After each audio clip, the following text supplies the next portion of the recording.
Hi ಎಲ್ಲರಿಗೂ ನಮಸ್ತೆ. ನಾನು ನಿಮ್ಮ ಆಶಾ ಚಂದ್ರಭಟ್. ಆಶಾ ಸ್ನಾಳ ಪಾಕಕ್ಕೆ ನಿಮಗೆಲ್ಲರಿಗೂ ಸ್ವಾಗತ. ಇವತ್ತು ನಾವು ಗ್ರೀನ್ ಚನಾವನ್ನು ಉಪಯೋಗಿಸಿಕೊಂಡು ಒಂದು ಪ್ರೋಟೀನ್ ರಿಚ್ ಆದ ಗ್ರೇವಿಯನ್ನು ಸುಲಭವಾಗಿ ಮನೆಯಲ್ಲೇ ಹೋಟೆಲ್ ಸ್ಟೈಲಲ್ಲಿ ಹೇಗೆ ಮಾಡ್ಬೋದು ಅಂತ ಹೇಳೋದನ್ನು ತೋರಿಸ್ಕೊಡ್ತಾ ಇದ್ದೇವೆ. ಗ್ರೀನ್ ಚನ ಗ್ರೇವಿ ಮಾಡಲಿಕ್ಕೆ ಮುಖ್ಯವಾಗಿ ಬೇಕಾಗೋದು ಗ್ರೀನ್ ಚನ. ಕಪ್ಪು ಕಡಲೆ ಹಾಗೆ ಕಾಬೂಲ್ ಚನ ಹೇಗಿರ್ತದೆ ಹಾಗೆ ಇದು ಹಸಿರು ಕಲರಲ್ಲಿ ಇರ್ತದೆ. ಇದು ನಾನು ಬೇಯಿಸಿ 8 ಗಂಟೆ ನೆನೆಸಿ ಬೇಯಿಸಿ ಇಟ್ಕೊಂಡಿದ್ದೇನೆ. ನಾನಿಲ್ಲಿ ಮೆತ್ತಗೆ ಬೇಯಿಸಿಕೊಂಡಿದ್ದೇನೆ ನೋಡಿ, ಮೊಳಕೆ ಬರೆಸಿ. 1 ಕಪ್ಪಷ್ಟು ಇದನ್ನು ತಗೊಳ್ತಾ ಇದ್ದೇನೆ. 2 ಟೊಮೆಟೊ, ಹಾಗೆಯೇ ಕಲ್ಲರಿಗೆ 2 ಕೆಂಪು ಮೆಣಸು ಹಾಕ್ಕೊಳ್ತಾ ಇದ್ದೇನೆ. ಹಾಗೆಯೇ ಮಸಾಲೆಯಲ್ಲಿ 1 ಇಂಚು ಚಕ್ಕೆ, 5 ರಿಂದ 6 ಲವಂಗ, 1 ಪಲಾವ್ ಎಲೆ, 1 ಇಂಚಷ್ಟು ಶುಂಠಿ, 6 ಎಸಳು ಬೆಳ್ಳುಳ್ಳಿ, 1 ಕಾಶ್ಮೀರಿ ಏಲಕ್ಕಿ. ಕಾಶ್ಮೀರಿ ಏಲಕ್ಕಿ ಇಲ್ಲ ಅಂತಾದರೆ ಇದನ್ನು ಸ್ಕಿಪ್ ಮಾಡಿಕೊಳ್ಬೋದು. 2 ಮಾಮೂಲು ನಮ್ಮ ಹಸಿರು ಏಲಕ್ಕಿ, ಮರಾಠಿ ಹೂವು ಹಾಗೂ ಕಾಳುಮೆಣಸು. ಕಾಳುಮೆಣಸು ಒಂದು 10 ಕಾಳು ಹಾಕ್ಕೊಂಡಿದ್ದೇನೆ. 2 ಮೆಣಸು ಹಾಕಿಕೊಳ್ತಾ ಇದ್ದೇವೆ. ಹಾಗಾಗಿ ಬೇರೆ ಖಾರಕ್ಕೆ ಬೇರೆಯನ್ನು ಕೂಡ ಹಾಕಿಕೊಳ್ತಾ ಇಲ್ಲ. ಇವಿಷ್ಟನ್ನು ಈಗ ಉಪಯೋಗಿಸಿಕೊಂಡು ಹೀಗೆ ಸುಲಭವಾಗಿ ಬೇಗ ಒಂದು ಗ್ರೇವಿಯನ್ನು ಮಾಡ್ಬೋದು ಅಂತ ಹೇಳೋದನ್ನು ತೋರಿಸ್ಕೊಡ್ತಾ ಇದ್ದೇನೆ. ಬನ್ನಿ ಸ್ನೇಹಿತರೆ, ಈಗ ಹೇಗೆ ಮಾಡೋದು ಅಂತೇಳಿ ನೋಡುವ. ಇದನ್ನು ನಾನಿಲ್ಲಿ ಉಪಯೋಗಿಸ್ತಾ ಇರೋದು ಸಾಸಿವೆ ಎಣ್ಣೆ. 2 ಟೇಬಲ್ ಸ್ಪೂನ್ ಅಷ್ಟು ಸಾಸಿವೆ ಎಣ್ಣೆ ಹಾಕಿಕೊಳ್ತಾ ಇದ್ದೇನೆ. ಇದನ್ನೆಲ್ಲ ನಾವೀಗ ಫ್ರೈ ಮಾಡಬೇಕು. ಅದಕ್ಕೋಸ್ಕರ ಸಾಸಿವೆ ಎಣ್ಣೆ ಸರಿಯಾಗಿ ಸ್ಮೋಕಿ ಆದ ನಂತರ 1 ಟೀ ಸ್ಪೂನಷ್ಟು ಜೀರಿಗೆ ಹಾಕ್ಕೊಳ್ಳಿ.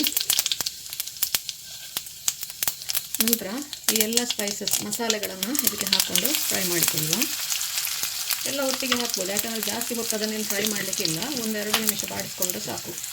ಹುಷಾರಾಗಿ ಬಾಡಿಸಿ, ಸಿಡಿದ್ರೆ ಮುಖಕ್ಕೆಲ್ಲ ಗಟ್ಟಿತ್ತು. ಬೆಳ್ಳುಳ್ಳಿ ಕೆಂಪಾಗುವವರೆಗೆ ಅಂದರೆ 1-2 ನಿಮಿಷದೊಳಗೆ ಇದು ಕೆಂಪಾಗ್ತದೆ. ಹಾಗೆ ಉಳಿದ ಮಸಾಲೆಗಳು ಕೂಡ ಸೀದು ಹೋಗಬಾರ್ದು. ಸಾಸಿವೆ ಎಣ್ಣೆಯಲ್ಲಿ ಎಲ್ಲ ಕೂಡ ಬೇಗ ಬೇಗ ಫ್ರೈ ಆಗ್ತದೆ, ನಮ್ಮ ತೆಂಗಿನ ಎಣ್ಣೆಗಿಂತ ಕೂಡ. ಈಗ ನೋಡಿ, ಇದೀಗ ರೆಡಿ ಆಯಿತು. ಇದಕ್ಕೀಗ ಹೆಚ್ಚಿಟ್ಟ 1 ದೊಡ್ಡ ಈರುಳ್ಳಿ, ಸಣ್ಣದಂತಾದರೆ 2 ಹಾಕಿಕೊಳ್ಬೋದು. ಹಾಗೆ ಇಲ್ಲಿ ಗೋಡಂಬಿ ಬೇಕಾದರೂ ಹಾಕಿಕೊಳ್ಬೋದು. 1 10 ಗೋಡಂಬಿ ಅಥವಾ ಬಾದಾಮಿ ನೀರಲ್ಲಿ ನೆನೆಸಿ ಗ್ರೇವಿ ಮುಂದಾಗಬೇಕು, ನಿಮಗೆ ಹೋಟೆಲ್ ಸ್ಟೈಲಲ್ಲಿ ಬರಬೇಕು ಅಂತ ಹೇಳಿದರೆ ಅದಕ್ಕೆ ಗೋಡಂಬಿ ಅಥವಾ ಬಾದಾಮಿ ಕೂಡ ಹಾಕಿಕೊಳ್ಬೋದು. ಕ್ರೀಮಿ ಟೆಕ್ಸ್ಚರ್ ಬರ್ತದೆ ಅದು. ಈರುಳ್ಳಿಯನ್ನು 2 ನಿಮಿಷ ಫ್ರೈ ಮಾಡಿ ನಂತರ ಟೊಮೆಟೊ ಸೇರಿಸ್ಕೊಳ್ಳೋಣ. ಟೊಮೆಟೊವನ್ನು ಕೂಡ ತುಂಬ ಸಣ್ಣದಾಗಿ ಮಿಚ್ಚುವ ಅವಶ್ಯಕತೆ ಇಲ್ಲ. ಇದನ್ನು ಕೂಡ 1-2 ನಿಮಿಷ ಬಾಡಿಸ್ಕೊಳ್ಳೋಣ. ಸ್ವಲ್ಪ ಸಾಫ್ಟ್ ಆಗಲಿ. ಇದು ದೊಡ್ಡ ಉರಿಯಲ್ಲೇ ಮಾಡಿಕೊಳ್ಬೋದು ಈ ಎಲ್ಲವನ್ನು ಕೂಡ. ಮ್ಯಾಕ್ಸಿಮಮ್ 5-6 ನಿಮಿಷದೊಳಗೆ ಇದು ರೆಡಿ ಆಗ್ತದೆ. ಇದು ಆಮೇಲೆ ಇದು ಪೂರ್ತಿಯಾಗಿ ತಣ್ಣಗಾದ ನಂತರ ಇದನ್ನೊಂದು ಪೇಸ್ಟ್ ಮಾಡಿಕೊಂಡು ಚನವನ್ನು ಇದಕ್ಕೆ ಸೇರಿಸ್ಕೊಂಡ್ರೆ ಆಯಿತು. ಬೇಗ ಆಗ್ತದೆ ಇದು. ಚನವನ್ನು ನಾವು ಮುಂದಿನ ದಿವಸ ರಾತ್ರಿ ನೆನೆ ಹಾಕಿ ಬೇಯಿಸಿ ಇಟ್ಕೊಂಡ್ರೆ ಎಲ್ಲಿಗಾದ್ರು ಫಂಕ್ಷನ್ ದಿವಸ ಹೋಗಿ ಬಂದು ಎಲ್ಲ ಇಂಥದನ್ನೆಲ್ಲ ಮಾಡಲಿಕ್ಕೆ ಸುಲಭ ಆಗ್ತದೆ. ಈ ಕೆಂಪು ಮೆಣಸನ್ನು ಕೂಡ ಇದಕ್ಕೆ ಹಾಕಿಕೊಳ್ತಾ ಇದ್ದೇನೆ. ಕೆಂಪು ಮೆಣಸು ಫ್ರೈ ಮಾಡೋದೇನಿಲ್ಲ, ಇದು ಮೆತ್ತಗಾಗಬೇಕು. ಹಾಗಾಗಿ ನಾನು ಟೊಮೆಟೊದ ಜೊತೆಗೆ ಹಾಕಿಕೊಳ್ತಾ ಇದ್ದೇನೆ.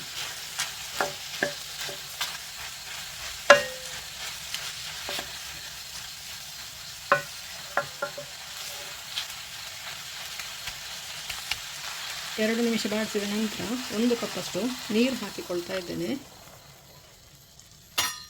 ಇಲ್ಲಿ ನೀವು ಕಡಲೆ ಬೇಯಿಸುವಾಗ ಜಾಸ್ತಿ ನೀರು ಹಾಕ್ಕೊಂಡಿದ್ರೆ ಆ ನೀರನ್ನು ಕೂಡ ಹಾಕಿಕೊಳ್ಬೋದು. ಇದಕ್ಕೆ ನಾನು ಬೇಯಲಿಕ್ಕೆ ಎಷ್ಟು ಬೇಕು ಅಷ್ಟೇ ನೀರು ಹಾಕ್ಕೊಂಡಿದ್ದೇನೆ, ಹಾಗಾಗಿ ಬೇರೆ ನೀರು ಹಾಕಿಕೊಳ್ತಾ ಇದ್ದೇನೆ. ಇದೀಗ 2 ರಿಂದ 3 ನಿಮಿಷ ಇದು ಒಂದು ಕುದಿ ಬರುವವರೆಗೆ ಇದು ಸ್ವಲ್ಪ ಬೇಯಲಿ. ಇದು ತುಂಬ ಮೆತ್ತಗೆ ಬೇಯಬೇಕಾದ ಅವಶ್ಯಕತೆ ಇಲ್ಲ, ಒಂದು ಸ್ವಲ್ಪ ಸಾಫ್ಟ್ ಆದರೆ ಸಾಕಿದು. ಈ ನೀರು ದೊಡ್ಡ ಉರಿಯಲ್ಲೇ ಇಡಿ ಎಲ್ಲವನ್ನು. ಇಷ್ಟವರೆಗಿನ ಪ್ರೋಸೆಸ್ಸನ್ನೆಲ್ಲ ನಾವು ದೊಡ್ಡ ಉರಿಯಲ್ಲೇ ಮಾಡಿದ್ದು, ದೊಡ್ಡ ಉರಿಯಲ್ಲೇ ಇರಲಿ ಇದು. ಇದನ್ನೀಗ ಮುಚ್ಚಳ ಮುಚ್ಚಿ 1-2 ನಿಮಿಷ ಹಾಗೆ ಬಿಡುವ ಇದನ್ನು. ಇದೀಗ ನೋಡಿ ಬೆಂದು ರೆಡಿ ಆಯಿತು. ಇದನ್ನೀಗ ಆಫ್ ಮಾಡುವ. ಇನ್ನಿದೀಗ ಪೂರ್ತಿಯಾಗಿ ತಣ್ಣಗಾದ ನಂತರ ರುಬ್ಬಿ ನುಣ್ಣಗೆ ಪೇಸ್ಟ್ ಮಾಡಿಕೊಡುವ. ಇದಕ್ಕೆ ನಾವು ಬೇರೆ ಯಾವುದೇ ಮಸಾಲೆ ಹಾಕ್ತಾ ಇಲ್ಲ. ಈಗ ಮಸಾಲೆ ಏನೆಲ್ಲ ಬೇಕಾದನ್ನು ನಾವು ಇದಕ್ಕೆ ಹಾಕ್ಕೊಂಡಿದ್ದೇವೆ. ಇದನ್ನು ಈಗ ಪೂರ್ತಿ ತಣ್ಣಗಾದ ನಂತರ ನುಣ್ಣಗೆ ರುಬ್ಬಿ ಪೇಸ್ಟ್ ಮಾಡಿಕೊಂಡು ನಂತರ ಮುಂದಿನ ಪ್ರೊಸೆಸನ್ನು ಸ್ಟಾರ್ಟ್ ಮಾಡುವ. ಈಗ ಪುನಃ ಗ್ಯಾಸ್ ಆನ್ ಮಾಡಿಕೊಂಡು ಯಾವುದೇ ಎಣ್ಣೆ ಹಾಕ್ಕೊಳ್ತಾ ಇಲ್ಲ, ನಾನು ಡೈರೆಕ್ಟ್ ರುಬ್ಬಿದ ಪೇಸ್ಟನ್ನು ಸೇರಿಸ್ಕೊಳ್ತಾ ಇದ್ದೇನೆ. ಇದನ್ನು ಹಾಗೆಯೇ 1-2 ನಿಮಿಷ ಮಗಚಿಕೊಳ್ಳುವ.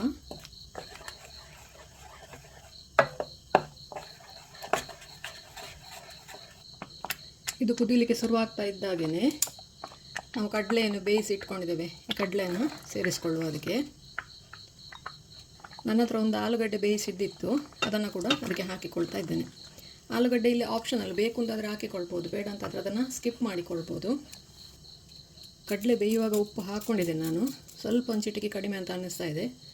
ಅದನ್ನು ಈ ಹಂತದಲ್ಲಿ ಸೇರಿಸ್ಕೊಳ್ಬೋದು. ಮೇಲಿಂದ ಒಂದು ಸ್ವಲ್ಪ ಕಸೂರಿ ಮೇಥಿ, ಹಾಗೆಯೇ ಒಂಚೂರು ಕೊತ್ತಂಬರಿ ಸೊಪ್ಪು,